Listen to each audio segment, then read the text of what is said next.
وزیر اعظم شہباز شریف کا صدر مملکت آصف علی زرداری کو ٹیلی فون۔ وزیر اعظم کی صدر مملکت کو عید الاضحیٰ کی مبارکباد۔ صدر زرداری نے وزیر اعظم کا شکریہ ادا کیا، نیک خواہشات کا بھی اظہار۔ دونوں رہنماؤں کے درمیان مجموعی سیاسی صورتحال اور مختلف ملکی امور پر بھی گفتگو۔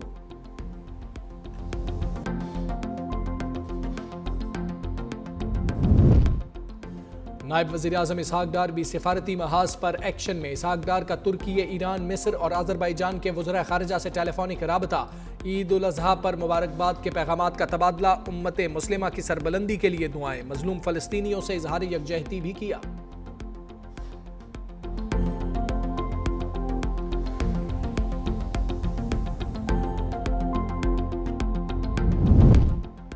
وفاقی وزیر داخلہ محسن نقوی کا عید پر خیبر پختونخوا میں ہیڈ کوارٹرز ایف سی وانا کا دورہ۔ وفاقی وزیر نے یادگار شہداء پر پھول چڑھائے، فاتحہ خوانی بھی کی۔ محسن نقوی نے وطن پر قربان ہونے والے قبائلی عوام، سیکیورٹی فورسز اور پولیس سمیت تمام شہداء کو خراج تحسین پیش کیا۔ وفاقی وزیر نے عید کی نماز بھی جوانوں کے ساتھ پڑھی۔ ملک میں امن و استحکام اور خوشحالی کے لیے خصوصی دعائیں۔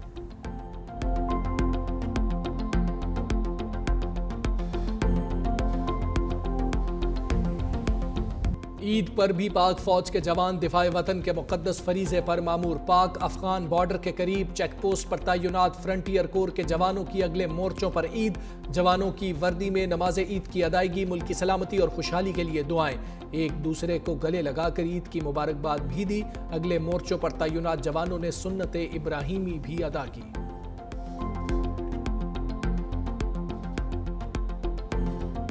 عید کی خوشیوں میں قومی کرکٹرز نے مداحوں کو بھی شریک کر لیا۔ کپتان سلمان علی آغا، محمد رضوان اور شاہین شاہ آفریدی سمیت دیگر کھلاڑیوں کی قوم کو مبارکباد۔ اپنے پیغامات میں کہا، عید الاضحیٰ ہمیں ایثار اور قربانی کا درس دیتی ہے۔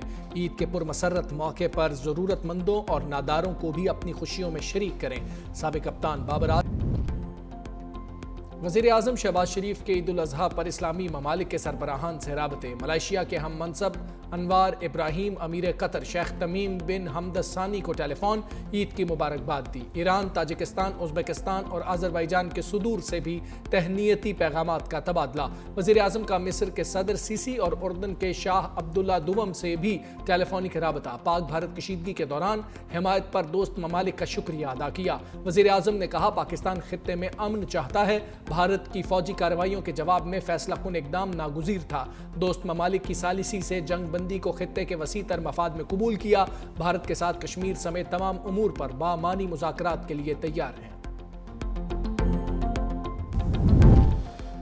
ملک میں معاشی استحکام کے لیے سیاسی استحکام ناگزیر ہے۔ چیئرمین سینٹ سید یوسف رضا گیلانی کی ملتان میں میڈیا سے گفتگو۔ کہا، دنیا اب بھارت کے مقابلے میں ہمارے بیانیے کو توجہ دے رہی ہے۔ غزہ کے مظلوم مسلمانوں کی مدد کرنا ہم سب کی ذمہ داری ہے۔ عید پر غریبوں کا خیال اور شہداء کو بھی یاد رکھنا چاہیے۔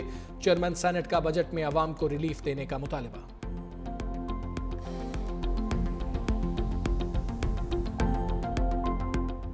بلاول بھٹو نے کامیاب سفارتکاری سے بھارت کے جھوٹ کا پول کھول دیا۔ دنیا بھر میں بلاول بھٹو کی بات کو سنجیدگی سے لیا جا رہا ہے۔ ملکی دفاع مضبوط ہاتھوں میں ہے۔ سینئر وزیر سندھ شرجیل انعام میمن کی میڈیا سے گفتگو۔ کہا، پاکستان نے بھارت کے خلاف عظیم جنگ جیتی، مسلح افواج نے بھارت کا غرور چکنا چور کر دیا۔ سینئر صوبائی وزیر نے نماز عید حیدرآباد میں ادا کی، شہریوں کے ساتھ عید بھی ملے۔ پی ٹی آئی کی احتجاجی تحریک غیر مؤثر ہے، ان کے پاس تیاری ہے نہ عوامی حمایت۔ پی ٹی آئی احتجاج کر کے کارکنوں کو مشکلات میں ڈالے گی۔ پہلے چارٹر آف اکانومی پر دستخط کریں، پھر ذاتی اور سیاسی باتیں بھی ہو جائیں گی۔ وزیر اعظم کے مشیر رانا ثناء اللہ نے کہا، مودی کی پوری سیاست پاکستان اور مسلمان دشمن ہے۔ مودی کے ہندوستان کے عزائم ٹھیک نہیں ہو سکتے۔ بھارت اب پاکستان پر دوبارہ حملے کی جسارت نہیں کرے گا۔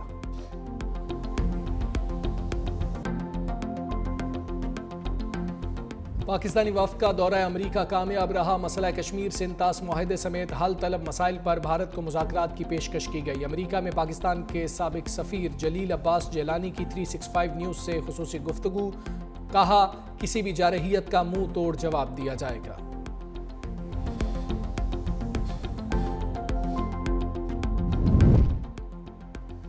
بھارت کو سفارتی سطح پر مسلسل ناکامیوں کا سامنا، برکس کی رکنیت خطرے میں، آپریشن سندور کی ناکامی اور پاکستان کے خلاف بلا جواز جارحیت پر برکس ممالک کا بھارت کو اتحاد سے نکالنے پر غور، انڈونیشیا کو نیا اہم رکن بنانے کی تجویز، بھارت کے اخراج کے لیے چین، روس اور برازیل کے درمیان مذاکرات جاری۔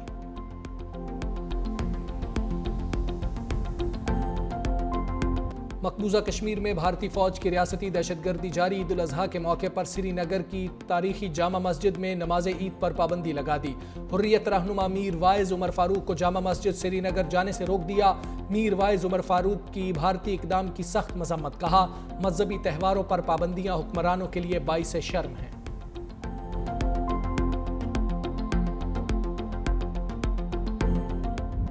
غزہ میں عید کے دوسرے روز بھی اسرائیلی فوج کے فضائی حملوں اور گولہ باری، 60 سے زائد فلسطینی شہید، جبالیہ پناہ گزین کیمپ پر بھی بمباری، امدادی مراکز کے قریب فائرنگ سے خوراک کی تلاش میں آئے 6 شہری بھی شہید، شہادتوں کی مجموعی تعداد بڑھ کر 54,677 ہو گئی۔ تمام مشکلات کے باوجود فلسطینی بچوں کی آنکھوں میں زندگی کی رمق اور چہروں پر بے خوف مسکان باقی، بچے عید کی خوشیاں منانا نہ بھولے۔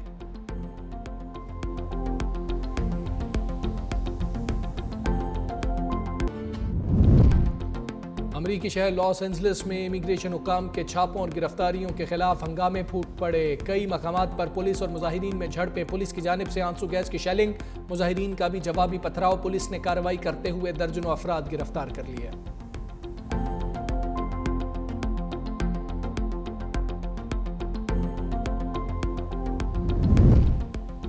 روس اور یوکرین کے درمیان کشیدگی میں اضافہ، روس کا خارکیف پر بڑا فضائی حملہ، 3 افراد ہلاک، 21 زخمی ہو گئے۔ حملے میں ایرانی ساختہ ڈرونز، میزائلز اور خوفناک گائیڈڈ بموں کا استعمال، حملے میں کئی گھر بھی بری طرح متاثر ہوئے۔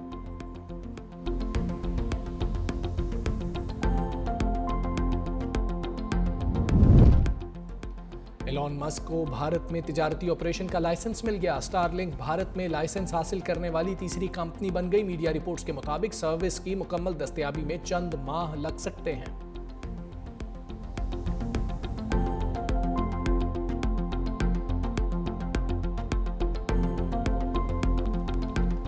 کسی بھی جارحیت کو شکست دینے کے لیے مکمل تیار ہیں، فیلڈ مارشل سید عاصم منیر کا ایل او سی پر اگلے مورچوں کا دورہ، عید جوانوں کے ساتھ منائی، اقوام عالم سے مسئلہ کشمیر حل کرنے کا بھی مطالبہ۔ فیلڈ مارشل نے عید کی نماز اگلے مورچوں پر تعینات جوانوں کے ساتھ پڑھی، ملک کی سلامتی اور شہداء کے لیے خصوصی دعائیں، دفاع وطن کے لیے ہر قربانی دینے کے غیر متزلزل عزم کا اظہار۔ جوانوں سے خطاب میں فیلڈ مارشل سید عاصم منیر نے کہا، پاک فوج نے مؤثر جواب کے ذریعے اپنے معصوم شہریوں کی شہادت کا بدلہ لے لیا۔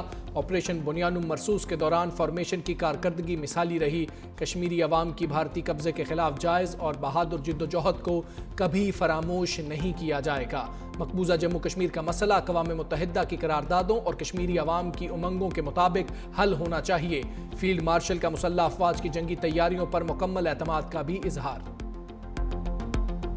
پانی ہماری لائف لائن، بھارت نے پانی روکا تو پہلی ایٹمی آبی جنگ چھڑ سکتی ہے۔ بھارت کی آبی جارحیت پر بلاول بھٹو زرداری کا دو ٹوک موقف، واشنگٹن میں مڈل ایسٹ انسٹی ٹیوٹ سے خطاب کے دوران پارلیمانی وفد کے سربراہ بلاول بھٹو نے کہا، پہلے بھی بتا چکے ہیں پانی روکنا ہمارے لیے اعلان جنگ کے برابر ہوگا۔ ہم یہ بات کسی اشتعال یا جذبات میں نہیں کر رہے، نہ ہی اس میں کوئی خوشی پوشیدہ ہے، ہماری بات حقیقت پر مبنی سنجیدہ موقف ہے۔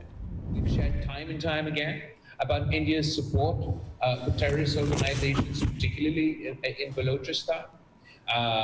Kulbhushan Yadav, Indian Army officer, was arrested from Balochistan. He's still in our custody. He was doing such activities. So as part of that comprehensive dialogue with India, when we talk terror, we'd like them to share any issues they have that we are to address. And we certainly have a laundry list of issues we would like them to address. Bilawal Bhutto نے دہشت گرد بھارت کے مکروہ چہرے سے نقاب ہٹا دیا، Washington میں خطاب کرتے ہوئے کہا، بھارت پاکستان میں دہشت گردی کی کارروائیوں میں ملوث ہے۔ بھارت کے حاضر سروس نیول آفیسر کلبھوشن یادیو کو بلوچستان سے گرفتار کیا گیا۔ بھارت میں بڑھتی ہوئی انتہا پسندی ایک نئی حقیقت ہے۔